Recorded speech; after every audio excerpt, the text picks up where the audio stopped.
Elsia Devi Savitri. Aku berasal dari kelas 3 SMA Negeri 1 Goba. Pada kesempatan kali ini, saya ingin menjelaskan sedikit materi tentang pemanasan global. Mau tahu materinya? Pemanasan global atau global warming adalah suatu bentuk ketidakseimbangan ekosistem di permukaan bumi akibat terjadinya peningkatan suhu rata-rata atmosfer di daratan maupun di laut di bumi. Suhu rata-rata global di permukaan bumi telah melonjak sekitar 0,74 plus minus 0,18 derajat Celcius atau 1,33 plus minus 0,33 derajat Fahrenheit dalam 1 tahun terakhir ini. Jadi fix bumi kita semakin hari semakin panas. Apa sih yang menyebabkan bumi kita semakin panas? Mengapa bumi kita mengalami peningkatan suhu? Mau tahu penyebabnya? Sini aku kasih yang pertama, yaitu efek rumah kaca. Ketika ia menghasilkan sebuah karbon dioksida dari efek rumah kaca secara berlebihan, maka kaca akan menutup di permukaannya.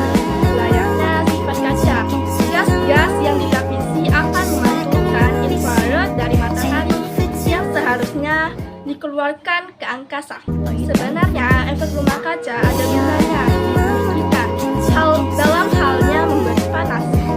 Tetapi jika tak ada efek rumah kaca, maka bumi kita akan diselimuti oleh dingin. Kebayang dong betapa dinginnya kalau nggak ada efek rumah kaca. Yang kedua yaitu efek umpan balik. Contohnya yaitu penguapan air. Proses yang dihasilkan oleh efek umpan balik yaitu karbon dioksida dan uap air. Memang jika dilihat dari bawah, awan akan terlihat memantulkan radiasi ke permukaan. Akibatnya terjadinya peningkatan pemanasan global 3 yaitu variasi matahari. Variasi matahari adalah perubahan jumlah energi radiasi yang dilepaskan matahari. Variasi matahari ini dipengaruhi oleh siklus matahari 11 tahunan atau disebut dengan siklus bintik merah. Jadi, variasi matahari akan menimbulkan peningkatan aktivitas matahari. Yang keempat yaitu cara mengukur pemanasan global. Pada tahun 1957, Pak Almi membuat sebuah program penelitian global yaitu International Geophysical Year, kemudian mengambil sampel atmosfer di puncak gunung.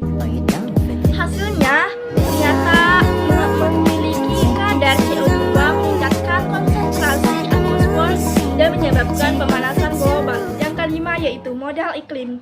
Hasilnya dari modal iklim terlihat bahwa penambahan gas-gas rumah kaca berefek pada iklim yang lebih hangat.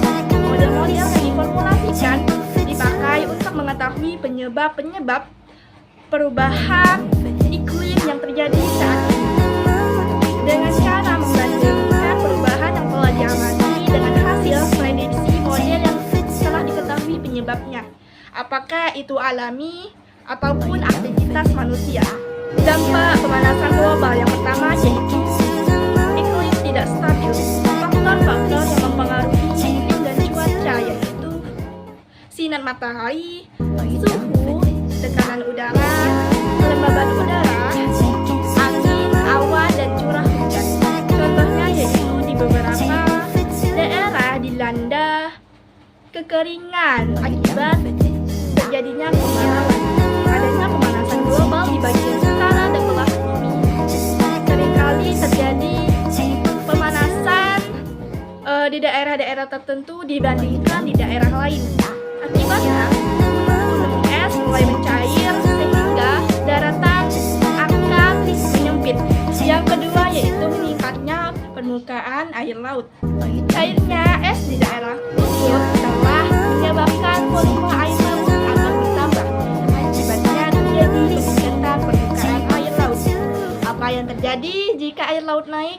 Tentu saja di daerah seputaran pantai akan terendam, seperti negara Belanda yang kehilangan 1767 daerahnya karena tenggelam oleh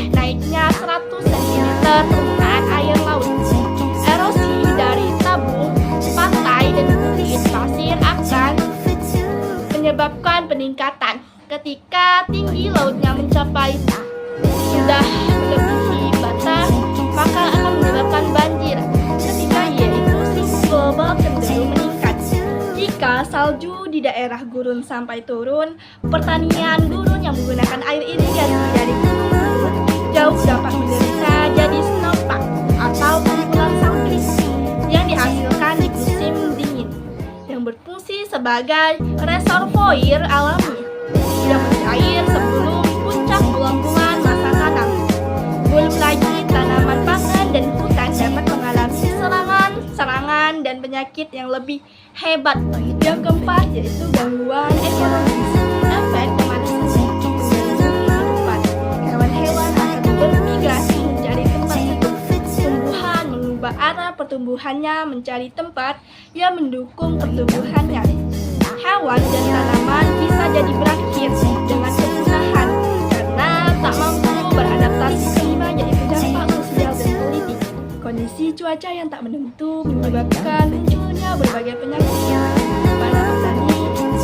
Pada saat kondisi hujan yang tak kunjung usai bisa menggagalkan panen. Sementara jika panas berkepanjangan juga menyulitkan mereka untuk memulai pertanian yang mengakibatkan susahnya pasokan air. Yang terakhir yaitu cara mengantisipasi pemanasan global. Yang pertama yaitu konservasi lingkungan, seperti melakukan reboisasi, penanaman pohon, dan penghijauan lahan hutan.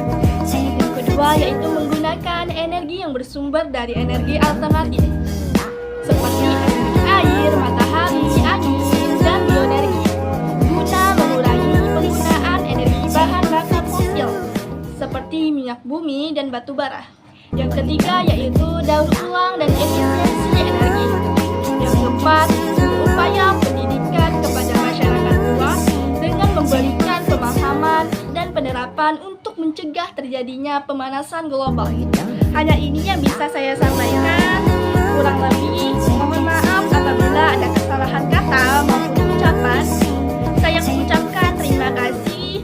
Wassalamualaikum warahmatullahi wabarakatuh.